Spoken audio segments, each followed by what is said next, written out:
Hare Krishna, soy Chitrak Das. Hoy vamos a hablar de el Bhagavad Gita, capítulo 2, resumen del contenido del Gita, específicamente el capítulo número 15. Antes de comenzar a exponer sobre este tema, quiero ofrecer mi agradecimiento a todos los oradores de esta semana. Hoy tuve la fortuna de estar hablando con Prabhu Ambarish de Córdoba. Estaba programado para hoy mismo, que Ambarish Prabhu transmitiese en vivo, y si bien la intención de Ambarish Prabhu fue hacer la transmisión, bueno, aún así hubo problemas técnicos, él no pudo salir en vivo desde Córdoba, y en consecuencia, para poder mantener la continuidad de este servicio, estoy intentando hacerlo yo. Quisiera saber, por favor, si se escucha bien.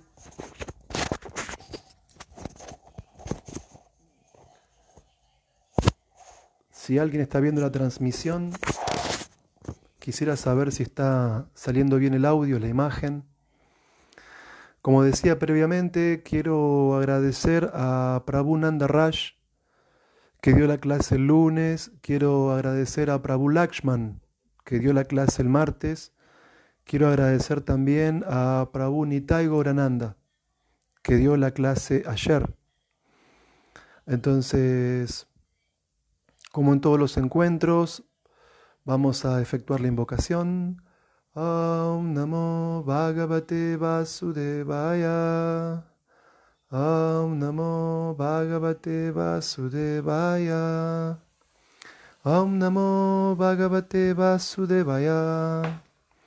Como dije previamente, vamos a leer Bhagavad Gita tal como es, capítulo 2, el texto 15.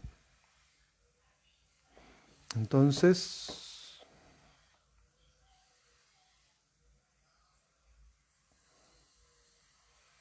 la traducción del texto dice: Oh tú, el mejor de los hombres, Arjuna, la persona que no se perturba ante la felicidad y la aflicción y que permanece estable en medio de ambas, es sin duda merecedor de alcanzar la liberación.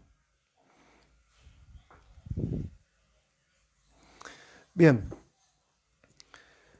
en este texto Krishna y también Srila Prabhupada están hablando de dos elementos muy importantes: la felicidad y la aflicción.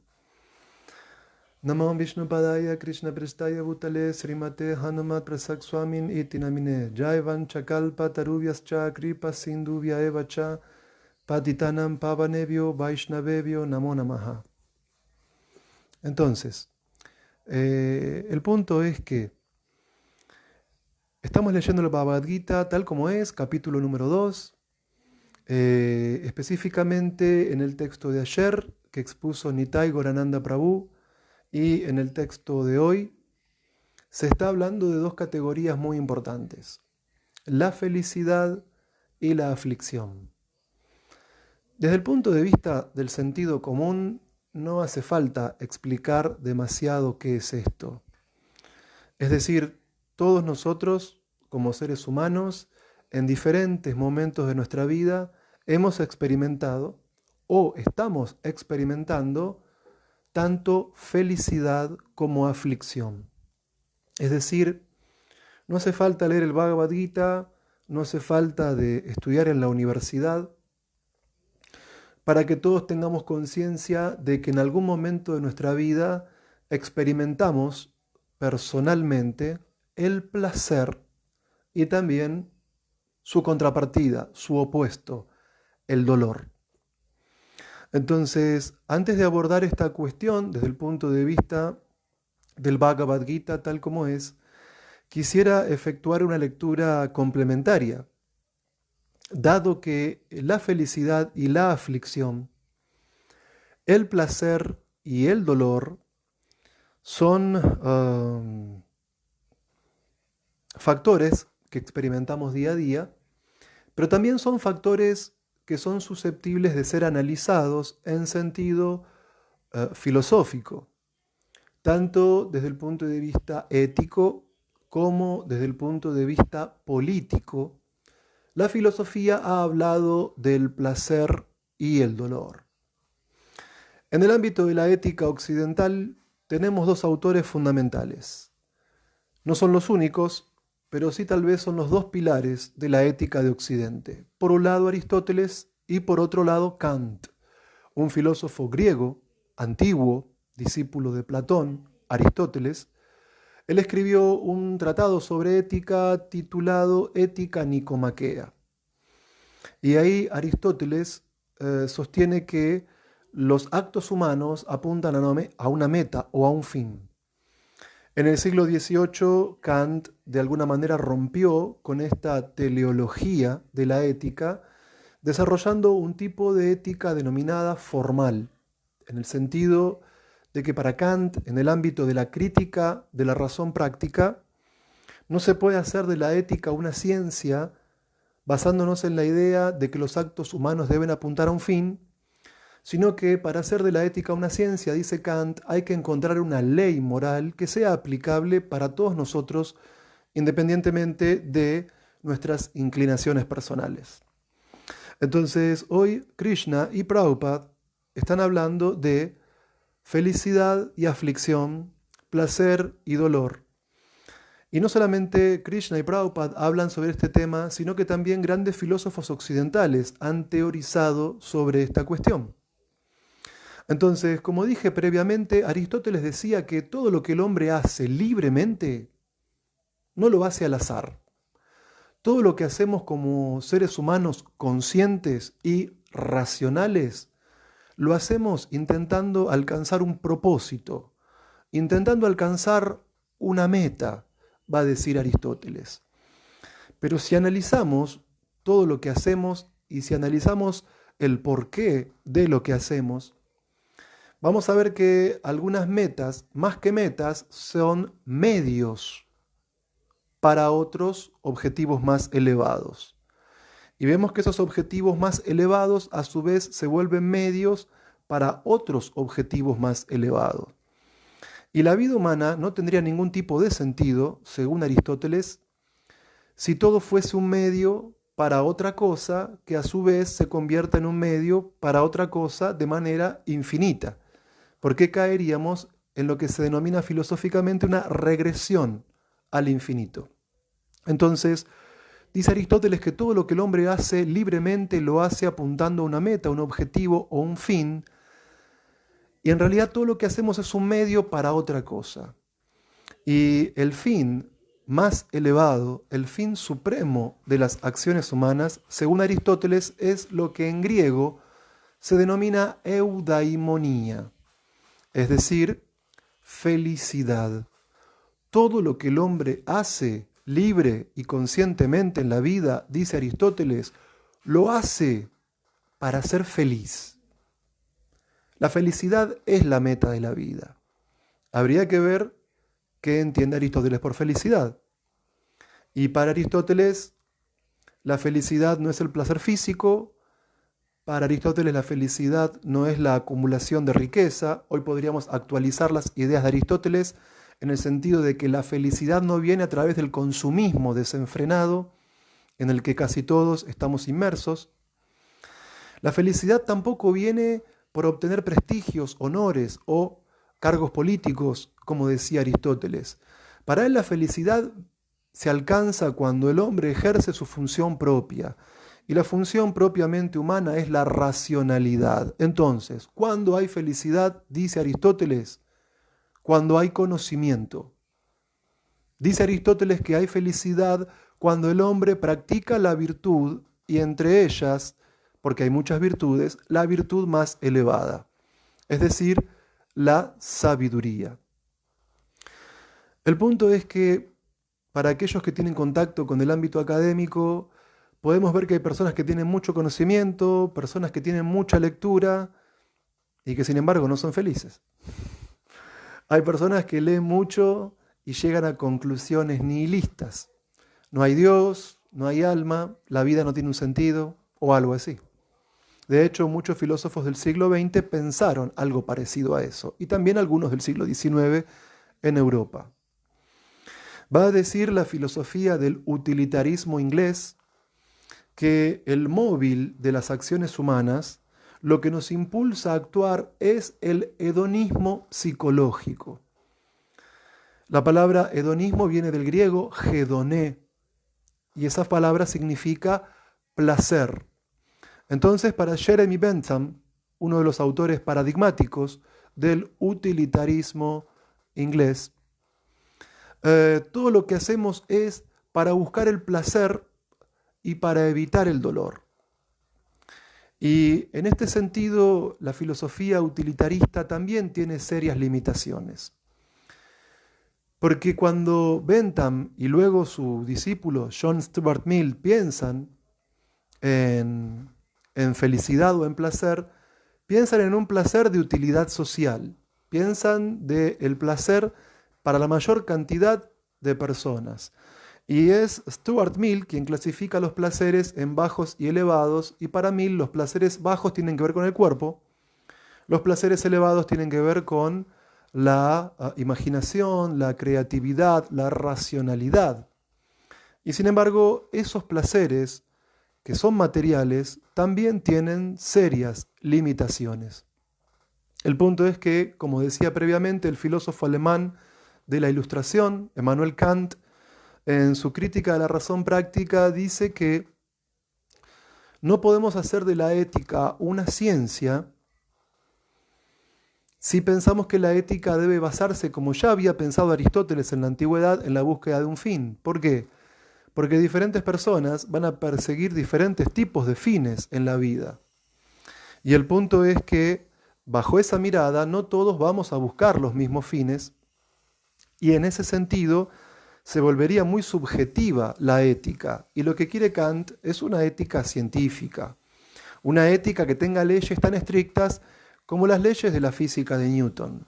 Y en ese sentido Kant dice que no debemos actuar buscando la felicidad, ni buscando el placer, ni evitando el dolor, sino que lo único que vuelve una acción moral es cumplir con nuestro deber. Ahora, ¿quién determina para Kant cuál es el deber? Para Kant, el deber lo determina autónomamente la propia razón humana.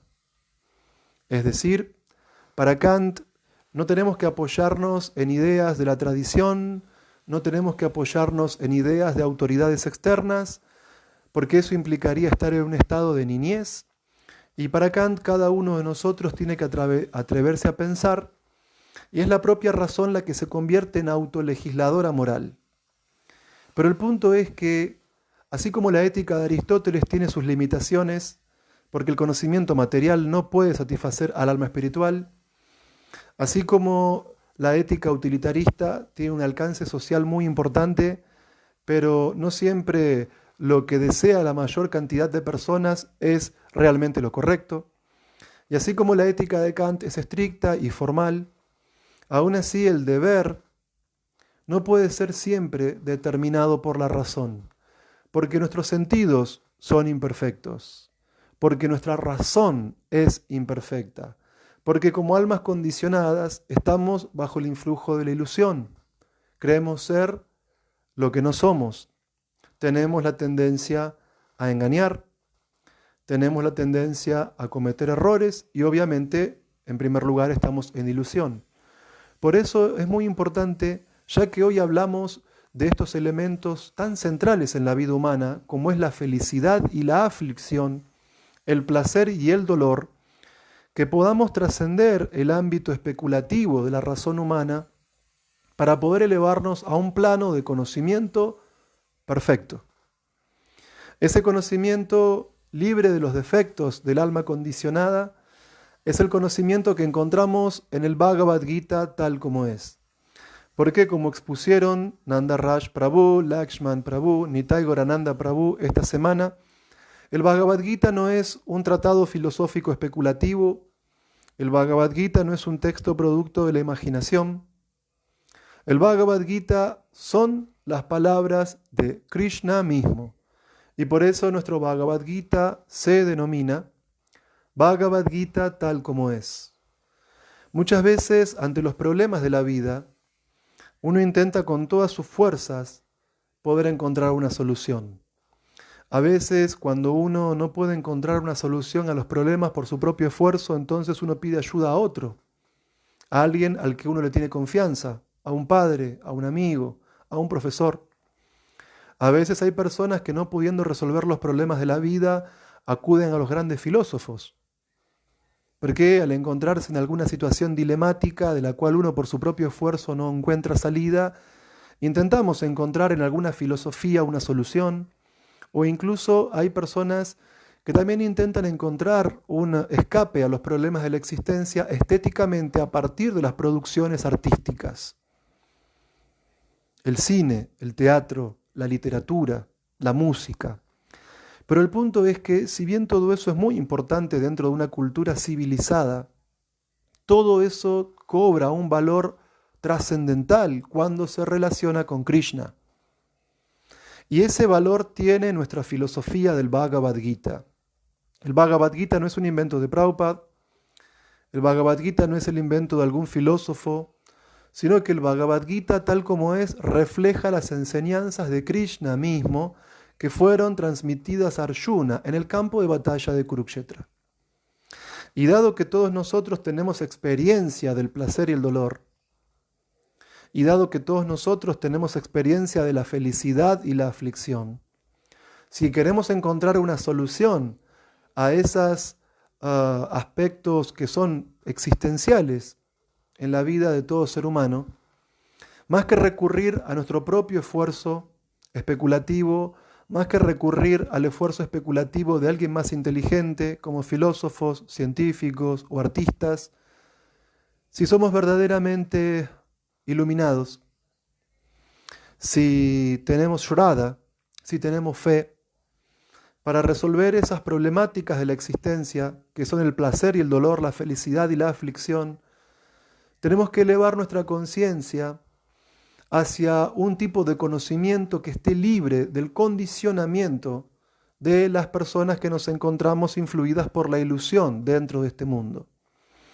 Y es por eso que ante el problema de la felicidad y la aflicción, el placer y el dolor, nosotros no estamos solos. Krishna está con nosotros. Hace 5000 años, aparentemente Arjuna estuvo confundido, aparentemente Arjuna se rehusó a pelear, pero en realidad todo eso fue un arreglo trascendental de Krishna para que todos nosotros podamos hoy en día poder leer y estudiar el Bhagavad Gita tal como es. Y en base a este conocimiento, que no es producto de un poeta material, no es producto de un filósofo material, no es producto de algún científico material, sino que, dado que el Bhagavad Gita son las palabras trascendentales, libres de todo error, que pronunció Krishna mismo hace 5000 años ante Arjuna en la batalla de Kurukshetra, es en base a ese Bhagavad Gita que podemos resolver los grandes problemas de la existencia, como son la ausencia de felicidad y la presencia de la aflicción. Entonces, nosotros, los miembros de esta Sociedad Internacional para la Conciencia de Krishna, conocemos una famosa frase del fundador y acharya de nuestro movimiento. En la década de los 60, en la década de los 70 del siglo anterior, Srila Prabhupada solía decir: canten Hare Krishna y sean felices. Entonces, todos nosotros tenemos experiencia de que al cantar Hare Krishna trascendemos la influencia de los sentidos materiales, trascendemos la influencia de la mente material, trascendemos la influencia de la inteligencia material y somos situados en un estado de bienaventuranza trascendental. Y sobre todo esto es muy patente en esta época de cuarentena, porque muchos de nosotros estamos sintiendo sentimientos de separación respecto del templo. ¿Por qué? Porque cuando en la fiesta de domingo nos unimos junto a los Vaishnavas al Kirtan para el placer de Sri Sri Gaur Nitai, naturalmente experimentamos felicidad trascendental. Entonces, el punto es que nadie puede mantenerse muchos años en este proceso de conciencia de Krishna si no tuviese una experiencia de esa ananda, de esa bienaventuranza, de ese placer, de esa felicidad. Entonces, nuestras experiencias en la práctica del Bhakti Yoga, nuestras realizaciones en la práctica del Bhakti Yoga, por tener buena compañía de Vaishnavas sinceros, por tener la guía del Maestro Espiritual y del Señor Krishna mismo, nos permiten mantenernos estables en el proceso de conciencia de Krishna y al momento del kirtan, al momento de la clase, al momento de la japa y al momento del servicio que cada uno de nosotros prestamos, experimentamos una felicidad trascendental que proviene del ser y que es diferente a la felicidad del conocimiento de la que hablaba Aristóteles, es diferente de la felicidad del placer del que habla el utilitarismo y es diferente del deber del que habla Kant, en el sentido de que nuestra felicidad se apoya en un estado de conciencia que es trascendental. Entonces, Srila Prabhupada solía decir en el siglo pasado, chant Hare Krishna and be happy. Que cantes Hare Krishna y que seas feliz. Y el punto es que muchos de nosotros hemos experimentado ese estado de felicidad en conciencia de Krishna. Ahora, quisiera abordar una problemática muy realista en este momento de la clase. Es decir, ¿qué pasa con un Vaishnava o una Vaishnavi que, haciendo el servicio más sincero que puede, no experimenta felicidad? Entonces, es muy fácil practicar vida espiritual cuando va todo bien. Es muy fácil practicar vida espiritual cuando todo es un néctar. Es muy fácil practicar vida espiritual cuando uno en el kirtan, en la clase, en el servicio, al momento del prasadam, se encuentra con amigos y todo es un néctar. Ahí es muy fluida, muy llevadera, muy bienaventurada la vida espiritual. Pero la pregunta es, ¿qué pasa cuando no experimentamos esa felicidad? ¿Qué pasa cuando a pesar de nuestro mejor esfuerzo en la vida espiritual, no estamos encontrando ese néctar? Entonces creo que es una gran pregunta que podríamos plantearnos dentro de la práctica del Bhakti Yoga. Entonces, tal como decía Prabhu Nitai Gaurananda ayer, en el texto 2.14 del Bhagavad Gita, tenemos que tener claro que tanto la felicidad como el dolor son estados transitorios. Es más, hay un dicho en español que dice, ningún mal dura 100 años. Entonces, es muy natural para nosotros, es muy placentero para nosotros levantarnos a Mangalartik, cantar nuestras rondas, escuchar clases de Bhagavatam, ofrecer alimentos, participar del Kirtan y ofrecer un servicio cuando nos sentimos cómodos, cuando nos sentimos reconocidos, cuando nos sentimos apoyados y apreciados por los Vaishnavas. Pero ¿qué hace un devoto sincero cuando no se encuentra con todo eso? Es decir, ¿qué hace un devoto sincero en su vida espiritual cuando no se encuentra en un estado de felicidad? ¿Qué hace un devoto sincero cuando, a pesar de toda la práctica regulada del sadhana bhakti, no encuentra ese néctar que internamente estamos siempre ansiando? Entonces, los dos textos, el de ayer y el de hoy, del Bhagavad Gita, son muy específicos para intentar resolver esta problemática que todos, como Vaishnavas o como amigos de los Vaishnavas estamos atravesando. Porque este proceso es trascendental, pero nuestra conciencia no es siempre trascendental. Porque este proceso está lleno de néctar. Golokera Premadana Harinama Sankirtana. Este canto de Hare Krishna proviene del mundo espiritual mismo. No es un invento de Prabhupada, no es un invento de Srila Bhaktisiddhanta. No hay diferencia entre Krishna y su santo nombre. Y todos tenemos experiencia en algún momento de haber experimentado una bienaventuranza trascendental al cantar Hare Krishna.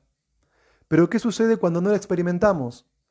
¿Qué sucede cuando cantamos nuestras rondas y no podemos concentrar la mente? ¿Qué sucede cuando vamos al templo y no nos gusta la clase que están dando? ¿Qué sucede cuando vamos al templo y no nos gusta el prasadam? ¿Qué sucede cuando vamos al templo y en vez de sentirnos en Vaikunta, la mente ahí se activa y comienza a ver problemas, defectos? ¿Y qué pasa cuando en vez de tener relaciones de amistad y de servicio con los devotos, surgen relaciones de tensión, relaciones problemáticas, relaciones que no nos hacen felices? Bueno, una persona con una mentalidad poco filosófica obviamente abandona su sadhana y obviamente abandona su servicio. Por eso me resultó muy interesante la clase del martes de Prabhu Lakshman, donde él decía que en la vida espiritual hay cosas fundamentales que tenemos que hacer. Prabhu Lakshman decía que el canto de las 16 rondas es el cordón umbilical que nos conecta con Krishna. Prabhu Lakshman decía que en la vida espiritual hay que cantar las rondas, hay que hacer servicio, hay que estudiar las escrituras. ¿Por qué? Porque si no cantamos las rondas no tenemos potencia en la vida espiritual. La conciencia comienza a oscurecerse, vemos todo material y no realmente vemos las cosas desde el punto de vista de una conciencia más elevada. Cualquier servicio que uno haga dentro de ISKCON siempre a uno le va a dar la posibilidad de avanzar. Pero uno avanza mucho más cuando sigue el estándar de cantar 16 rondas. Ese cordón umbilical con Krishna, como decía Lakshman Prabhu, es fundamental. Además, también es fundamental, como decía Lakshman Prabhu, leer los libros de Srila Prabhupada, pero no quedarnos nada más que en leer los libros. ¿Por qué? Porque uno se puede volver un erudito, un arrogante, uno puede no apreciar el servicio de los demás devotos, y es muy peligroso leer los libros sin prestar servicio, porque el servicio devocional es fundamental en nuestra vida espiritual. Entonces, ese equilibrio entre el canto de las rondas, lectura de los libros de Prabhupada y servicio es esencial. Pero como decía Lakshman Prabhu el martes, si uno presta servicio, pero no tiene conocimiento filosófico, ante cualquier problema que uno se encuentre con los devotos, uno va a querer abandonar el proceso. ¿Por qué? Porque la inteligencia trascendental no está activa. Entonces, es muy bueno acercarnos al templo o al lugar donde hacemos servicio, pero todavía es mejor acercarnos con conocimiento. Es decir, en nuestra vida espiritual tiene que estar equilibrado tanto el conocimiento como la práctica devocional.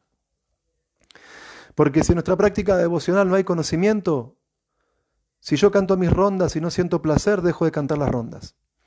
Hace poco estaba escuchando una clase de Srila Charyadeva, Hridayananda Das Goswami, y él decía que el primer síntoma de que la vida espiritual va mal es que uno abandona sus rondas. Hridayananda Maharaj decía que uno puede no estar muy bien espiritualmente, pero en el kirtan, como hay música y como hay baile, uno se puede sentir feliz, aunque espiritualmente no esté muy conectado. Es más, decía Maharaj y Hridayananda que uno no hay que tener ninguna cualificación muy avanzada para poder disfrutar el prasadam. Incluso si uno no tiene fe en Krishna o si uno no sigue ningún principio regulativo, puede disfrutar el prasadam. De hecho, yo tenía muchos amigos en la década de los 90 que iban al templo de Andonaegui. En ese momento el prasadam se servía a mediodía, el prasadam de la fiesta de domingo, y había amigos míos que ni eran devotos, pero iban a tomar al templo prasadam al mediodía y no se quedaban ni a los vayans, ni a la clase, ni al kirtan, ni a nada. Incluso decía Hridayananda Maharaj en la clase que un devoto puede haber dejado de lado sus prácticas espirituales, pero puede seguir ir de peregrinaje a la India a lugares sagrados. ¿Por qué? Porque le gusta viajar. Y es una tendencia que todos tenemos, que nos gusta viajar, que nos gusta la música, el baile, la comida. Pero decía Hridayananda Maharaj en la clase que en el canto de la yapa no hay ninguna gratificación material. No hay armonio, no hay cártala, no hay miridanga, no hay música, no hay baile, no hay jálaba, no hay sabji. Al momento de la yapa es la relación de uno con Krishna. Y por eso cuando la vida espiritual de uno va mal, lo primero que se abandona es la yapa. Entonces, cuando todo es un néctar, cuando todo va bien, cuando hay felicidad en lo que hacemos, entonces uno encuentra como una gratificación para practicar vida espiritual. Uno encuentra un incentivo. Pero el punto es que tenemos que ser cuidadosos con la problemática de la felicidad y la aflicción, el placer y el dolor. ¿Por qué? Porque no podemos practicar vida espiritual seriamente, solamente cuando somos felices, sino que también tenemos que practicar vida espiritual seriamente cuando no somos felices. Prabhupada decía, cante Hare Krishna y sea feliz. Es real, todos lo experimentamos, por eso estamos en ISKCON. Pero después de muchos años de vida espiritual, uno también sabe que no siempre somos felices. O por lo menos no siempre somos felices directamente. Entonces, en esas situaciones, además del servicio que prestamos, tenemos que prestar servicio con inteligencia, con conocimiento. Y para eso es fundamental el texto de ayer y el texto de hoy del Bhagavad Gita. Filosóficamente tenemos que tener la convicción de que tanto el placer como el dolor son temporales. No hay mal que dure 100 años. Entonces, en el significado de hoy, Prabhupada decía que si uno quiere alcanzar la liberación, tiene que ser tolerante, tanto con la felicidad como con el dolor. Es muy natural para un devoto que no ha alcanzado la perfección todavía que ante una buena yapa, ante un buen kirtan, ante una buena clase, ante una buena distribución de libros, uno se infle. ¡Wow! Esto es lo que yo logro. Esto es lo que yo hago. Porque soy un gran devoto. Y es lógico que cuando uno está empezando en la vida espiritual piense así. Porque los que estamos comenzando en la vida espiritual tenemos mucho ego falso. Pero también la persona que piensa de ese modo, así como se alegra mucho, mucho, mucho ante el placer de la vida espiritual, también esa persona puede entristecerse mucho cuando no hay placer. Entonces esa persona puede decir, bueno, los devotos no me entienden, mi guru no me entiende, Krishna no me entiende, estoy completamente solo en mi vida espiritual, no puedo más. Dejo mi yapa, dejo mis principios regulativos, mi mangalartik, mi lectura, mi servicio, la asociación. Entonces, el punto es que cada uno de nosotros debe ser tolerante, no inflándonos en los momentos de éxito, no inflándonos en los momentos de felicidad, no inflándonos en los momentos que aparecen buenos resultados en nuestras diferentes modalidades de Sankirtan. Y tenemos que ser tolerantes ¿para qué? Para que así como no caemos en la euforia, en el momento de felicidad, no nos vengamos abajo ni nos deprimamos en los momentos de dolor. Es decir, en la vida espiritual tenemos que encontrar un equilibrio y entender en base al conocimiento trascendental del Bhagavad Gita que el placer no va a durar siempre en el plano material y que el dolor tampoco va a durar siempre en el plano material. Para un devoto que canta Hare Krishna, gradualmente se trascienden las kleshas, las miserias del mundo material. Pero a veces podemos ver que un devoto sincero también experimenta ciertas miserias en su vida. Pero no están ahí porque Krishna se haya olvidado del devoto. No. Todo lo contrario, todas las dificultades que tenemos en la vida son un arreglo específico para nosotros, para que en nuestro corazón nos vayamos liberando de las anartas que nos alejan de Krishna. Por eso, como dice Rupa Goswami, hay que practicar vida espiritual con entusiasmo, paciencia y confianza. No tenemos que perder el entusiasmo ni en la felicidad ni en el dolor. No tenemos que perder la paciencia ni en la felicidad ni en el dolor. No tenemos que perder la confianza en Krishna y en su nombre, ni en la felicidad ni en el dolor. Es decir, cuando una persona es de naturaleza pasional, se alegra mucho ante lo que le da placer y se entristece mucho ante lo que le da dolor. Pero al menos, hasta llegar a la etapa de la vida espiritual pura, como mínimo tenemos que situarnos en Sattva Guna, como mínimo, para empezar en la modalidad de la bondad. ¿Para qué? Para que como mínimo, en relación con el texto de hoy, podamos mantenernos estables en nuestra vida espiritual, tanto en momentos de felicidad como en momentos de dolor. Es decir, Prabhupada explica en el significado que hay que ser tolerantes. Y el ejemplo que nos da Srila Prabhupada es del sannyas. En la cultura védica, en la última etapa de su vida, los hombres renuncian al hogar, al trabajo, a la familia y adoptan la orden de vida de renuncia. Y Prabhupada explica que adoptar esa orden de vida de renuncia es muy difícil porque hay que cortar con los vínculos familiares. Y eso a nadie le hace experimentar placer. Y sin embargo, un sannyasi debe tolerar esa sensación de dolor. Luego Srila Prabhupada, en el significado, da el ejemplo del kshatriya, y específicamente el ejemplo de Arjuna. Arjuna, como guerrero, tenía que combatir en la batalla de Kurukshetra contra su familia. Y como todos hemos visto por las clases anteriores, en el capítulo 1 del Gita y comienzo del capítulo número 2, a Arjuna le dio mucho dolor tener que combatir contra su familia. Tuvo que en un momento se sentó en la cuadriga, tiró el arco, tiró las flechas y le dijo a Krishna, no pelearé. Entonces Prabhupada dice que así como un sannyasi tiene que tolerar el dolor de romper con los vínculos familiares, un kshatriya tiene que tolerar el dolor de combatir contra sus familiares. Y el ejemplo último que da Srila Prabhupada en el significado es el de Chaitanya Mahaprabhu. Actualmente en ISKCON toman sannyas devotos que tienen más de 50 años de edad, lo cual está muy bien, pero Chaitanya Mahaprabhu tomó sannyasi siendo muy joven, y Chaitanya Mahaprabhu tomó sannyasi teniendo una esposa muy joven y teniendo una madre que dependía de él. Y aún así Chaitanya Mahaprabhu, siendo Krishna mismo, nos dio el ejemplo de tolerar lo que para nosotros podría ser un dolor. Entonces, el punto es que el dolor y la felicidad son realidades que todos hemos experimentado. El punto es que sobre el dolor y la felicidad han escrito los filósofos en sentido ético, en sentido político. Y tanto en el Bhagavad Gita capítulo 2, texto 14 y texto 15 se habla también del dolor y del placer, de la felicidad y de la aflicción.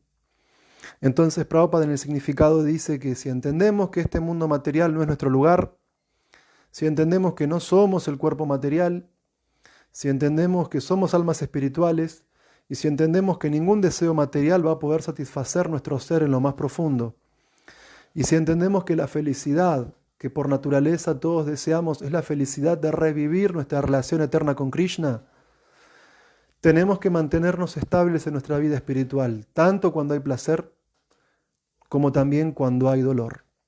Y Prabhupada dice que si uno se mantiene estable en la vida espiritual, tanto ante el placer y ante el dolor, uno es digno de alcanzar mukti, la liberación.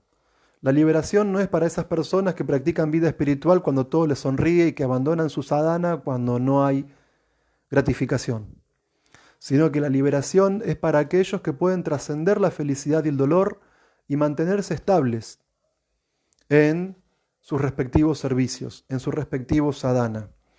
Entonces, ante esta problemática existencial de la felicidad y el dolor, no estamos solos. Ante esta problemática existencial, Krishna está junto a nosotros en forma de sus instrucciones del Bhagavad Gita, tal como es. Y todos nosotros deberíamos utilizar nuestra inteligencia para leer el Gita, para estudiar el Gita y para practicar las enseñanzas de Krishna, tanto en los momentos de felicidad como en los momentos de dolor.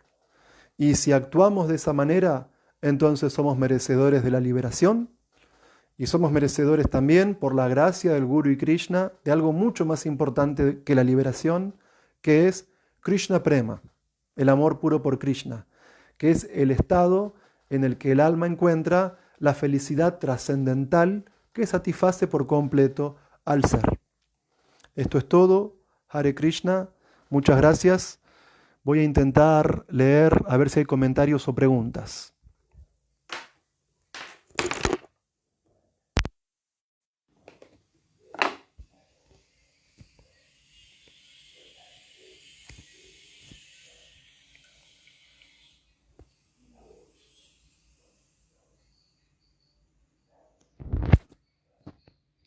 Bueno, acá el dispositivo que estoy utilizando no me permite ver todos los comentarios. Es una lástima. Porque quisiera poder responder. Así que si no logro responder las preguntas ahora en vivo, cuando salga el en vivo, escribo a cada uno de ustedes. A ver. Entonces, Cam Miguel Ángel, fuerte y claro, muchas gracias. Cristina Cultiva, sí se escucha. Vishwamitra Prabhu, Brakesh, Vishwakarma, Jai Sri Ram, Jai Sri Krishna. Victoria Ruiz, alimentos para la vida, dice Hare Krishna. Gracias, alimentos para la vida. Alimentos para la vida, dice, somos almas espirituales. Supongo que alimentos para la vida debe ser Prabhu Premarupa Madhava. Entonces, dice alimentos para la vida. Somos almas espirituales eternas, buscadoras de placer y felicidad, y estamos hechos de Ananda. Exactamente. No hay nada que agregar, esa es la idea central. David Barrera, Gustavo Rupel, Haribol, Bruno Carminati, Luis Lakshman Prabhu, Karonat, reverencias, Hare Krishna Karonat, Drishta Das, reverencias, Max Sampaoli, reverencias, Vishwamitra Das, dice, cada práctica del proceso del Bhakti tiene por un lado a Krishna y por el otro los subproductos. La estabilidad depende de lo que busca el practicante, Sri Krishna u otra cosa. Vishwamitra Prabhu, bueno, muy buena pregunta. Entonces, desde mi punto de vista limitado, creo que la estabilidad en la vida espiritual depende de dos factores. El esfuerzo que hagamos para mantenernos estables y la misericordia de Krishna para que podamos mantenernos estables. En mi experiencia personal, que es bastante limitada, la estabilidad en mi vida espiritual viene por tener el contacto con las personas correctas. Ese es el secreto de la estabilidad en mi vida espiritual. Por entrar en contacto con los Vaishnavas, por entrar en contacto con Vaishnavas entusiastas, y por leer los libros de Prabhupada y tener asociación con nuestro Acharya, por escuchar clases de mi Guru y de otros maestros espirituales, por escuchar clases de los devotos, es que en mi caso mantengo mi entusiasmo en la vida espiritual. La asociación es muy importante. Pensemos la historia del gorila Dvivdida. Dvivdida había sido un gorila que había sido asociado del señor Ramachandra, o sea que solamente alguien puede ver a Dios cuando tiene ungido los ojos con el ungüento del amor, pero por mala asociación el gorila Dvivdida se había convertido en alguien con no muchas cualidades Vaishnavas y tuvo que ser neutralizado por el señor Balaram. Así que en mi experiencia personal, la estabilidad en la vida espiritual depende en gran medida del tipo de contacto con las personas que tengo. En mi vida espiritual, la estabilidad depende de ser selectivo, es decir, de entrar en contacto con personas que estén practicando lo más seriamente posible este proceso, y también la estabilidad viene por involucrarnos en algún tipo de servicio con los devotos. Cuando uno siente la responsabilidad del servicio, a veces uno hace el servicio porque hay mucho placer en hacerlo, y a veces uno simplemente quiere cumplir con su deber, para el placer de los devotos, para el placer de Krishna, de Prabhupada y de Chaitanya Mahaprabhu. Así que bueno, esa es la respuesta que puedo dar en este momento, Vishwamitra Prabhu. Bueno, mi hermana espiritual, Brishabhanu, Victoria Ruiz, reverencias. Viviana Vivi González, reverencias también. Triangulito Escuela, reverencias también para la escuela. Clarisa Crespo, Chaitanya Lila. Bueno, gracias por su apreciación, madre. Bueno, estos son todos los comentarios que he visto hasta el momento. Les agradezco mucho a los Vaishnavas por darme la oportunidad de dar la clase de hoy. Agradezco de vuelta a los oradores de esta semana.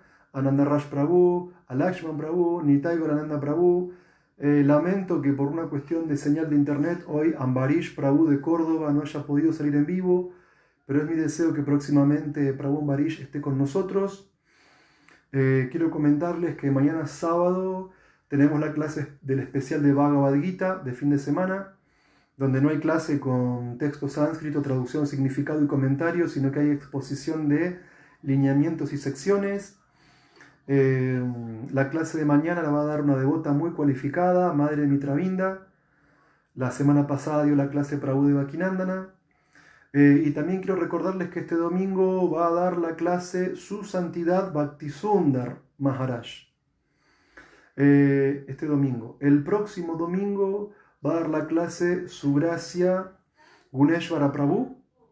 Y es muy probable que dentro de 3 domingos esté dando la clase Su Santidad Yadunandana Maharaj. Así que bueno, gracias a todos por ocuparme en servicio. No veo más comentarios. Hare Krishna. Terminamos esta transmisión de hoy. Todas las glorias a Srila Prabhupada.